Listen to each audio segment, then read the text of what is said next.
In gaming, I've thought that sometimes it's difficult to move on from one game to another because we want to put everything into a bucket of perfection and permanence.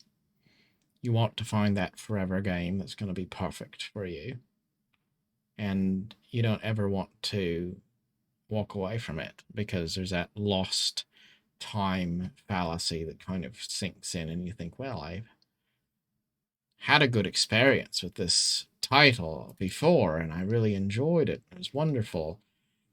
So I guess I need to keep on enjoying it. I've got to figure out how to, make it fun. Even if it doesn't quite feel fun to me, I've got to be having fun because I said that this was a good game, and how can I have a good experience and then betray that experience by saying that I'm not having fun anymore?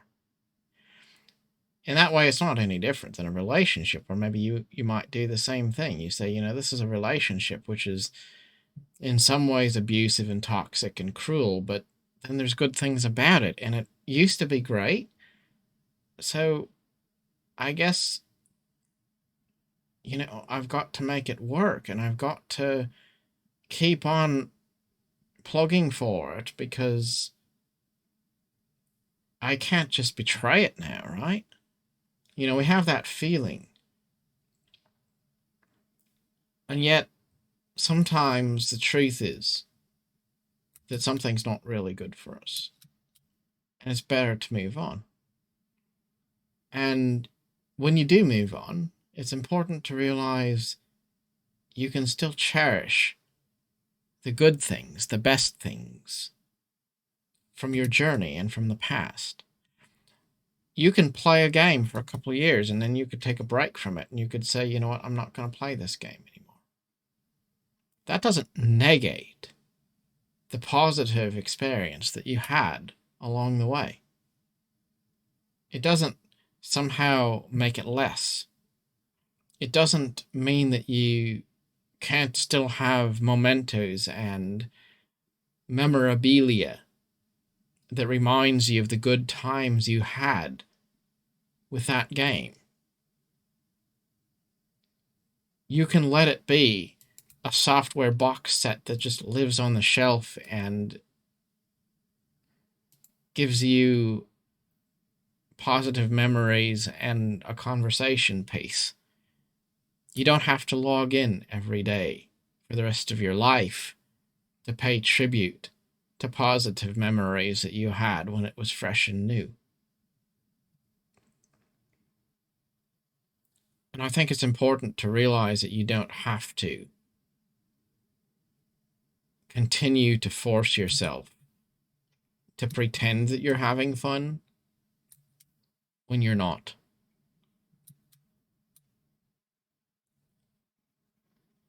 Somebody said before that you should probably not be too fixated on your ex when you're looking for a new relationship, to see everything through the lens of what was.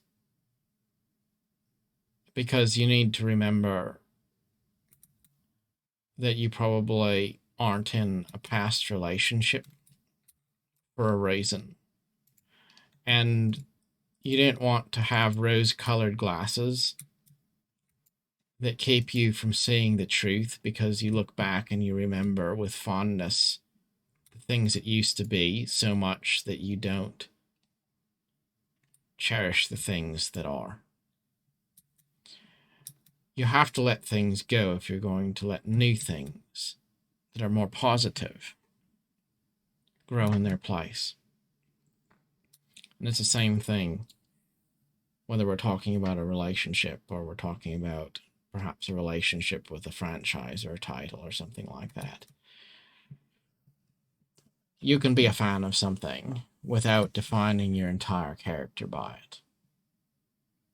As a matter of fact, it's best that you not, because I could be a Star Trek fan, but that doesn't mean that being a Trekkie is my sole identity. I could be an Elder Scrolls fan, but that doesn't mean that that's the only game that I like.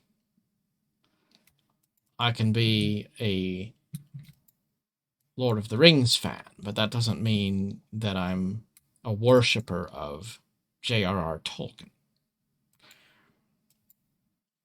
There's room in our lives to have a lot of different fandoms all at the same time, to have positive memories of things, to enjoy things along the way, but not necessarily be fully occupied by them. And we have enough space in our hearts and our minds to move on from something and still honor it by remembering it and by celebrating the experience that we had with it in the past.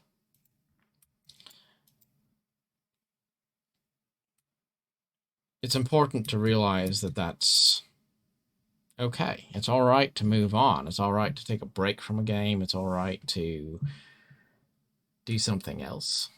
It's all right to walk away and never play it again. And just remember it. And let that be a positive memory. Let it be a positive experience. Talk about the good times you had. And then if there's something better for you to do with your time, then do that. So how do you know what to pick? Like what game is the best one or whatever? Well, here's a crazy idea which is really simple, and that is by their fruits you'll know them. Like, does it give you a sense of joy to log in? Do you enjoy the game? Is it fun? Is it uplifting?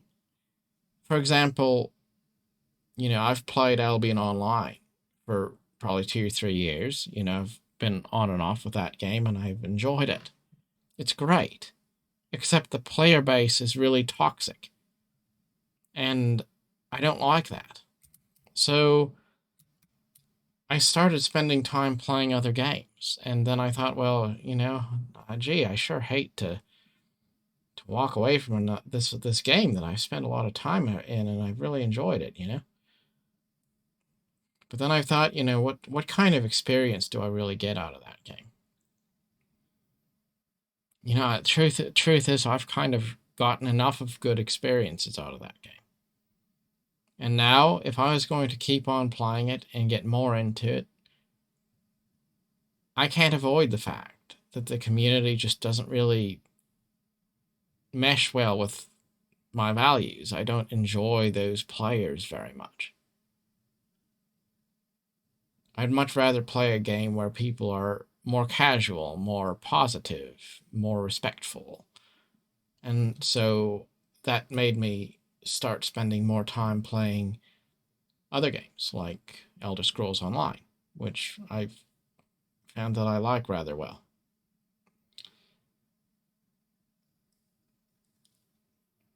And yet, none of that negates the fact that for that other game that I spent a lot of time playing, I did enjoy it. I enjoyed it while I played it. That doesn't mean that I'm going to play it forever. And the barometer that I use for determining whether I'm going to play it or not is really just whether it's a positive element in my life or not. And I think quite often we tend to lie to ourselves and we say that something's positive. Because it's easier to lie and say that it's fun when it's not than it is to come to terms with the possibility that it's time for us to move on to something else.